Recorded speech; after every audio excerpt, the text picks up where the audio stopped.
தில்லு திராணி தெம்பு இருந்தா நான் சட்டமன்றத்தில் பேசுவது நேரடியாக ஒளிபரப்பு செய்ய. நாங்க கேட்கிற கேள்வி முதலமைச்சர் பதில் சொல்ல முடியுமா?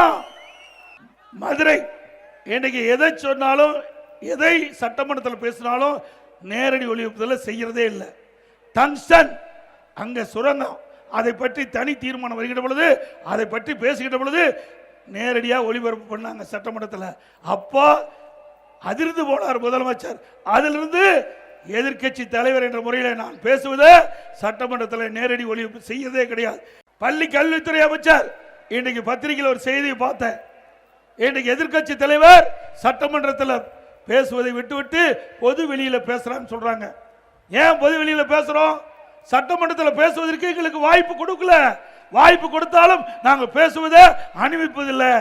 சட்டப்பேரவை தலைவர் எங்களுடைய கருத்தை நீக்கி விடுறார். உங்களுடைய முதலமைச்சர் பேசுகின்ற கருத்து தான் பதிவாகுது.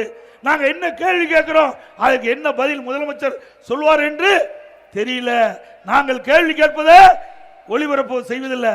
சட்டமன்றத்தில் நேரடி ஒளிபரப்பு செய்வதில்லை. எதிர்கட்சி பேசுவது ஒளிபரப்பு செய்வதில்லை. முதலமைச்சர் பேசுவது மட்டும் ஒளிபரப்பு செய்யறீங்க.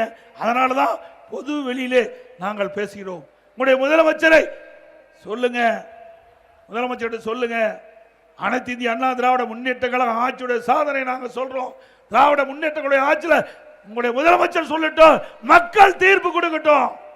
சேலஞ்சு பண்றார் திரு ஸ்டாலின் அவர்கள். கள்ளக்குறிச்சியில திராவிட அண்ணா திமுக ஆட்சியில் 5% பணிகள் தான் நிறைவேற்றப்பட்டதாக ஒரு பச்சை பொய்ய சொல்றார்.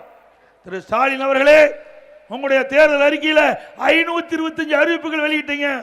அதுல 4 ஒரு பாகம் கூட இதுவரை நிறைவேற்றப்படவில்லை. உங்களுடைய கூட்டணி அங்கம் வைக்கின்ற கம்யூனிஸ்ட் கட்சியே இதற்கு சாட்சி. அவர்களே உங்களை பற்றி விமர்சனம் செய்கிறார்கள். இப்படி ஆட்சி செய்துவிட்டு அண்ணா திமுக மீது பழி சுமத்துகிறீர்கள். கல்வி அமைச்சருக்கு நான் குறிப்பிட விரும்புகின்றேன். அனைத்து இந்திய அண்ணா திராவிட முன்னேற்ற கழக ஆட்சியிலே 248 துவக்க பள்ளியிலே நாங்கள் துவக்கினோம். திரு ஸ்டாலினுக்கு சேலஞ்சியா சொல்றேன், கேட்டுக்குங்க. தெரியலனா கேட்டு தெரிஞ்சுக்கங்க. உங்க அமைச்சரிடத்தில் 248 ஆரம்ப பள்ளியிலே துவக்கி இருக்கிறோம். 117 துவக்க பள்ளியை நடுநிலை பள்ளியாக தரம் உயர்த்தியிருக்கிறோம். 1079 நடுநிலை பள்ளியை உயர்நிலை பள்ளியாக தரம் உயர்த்தியிருக்கிறோம். 604 உயர்நிலை பள்ளியை மேல்நிலை பள்ளியாக தரம் உயர்த்தியிருக்கிறோம்.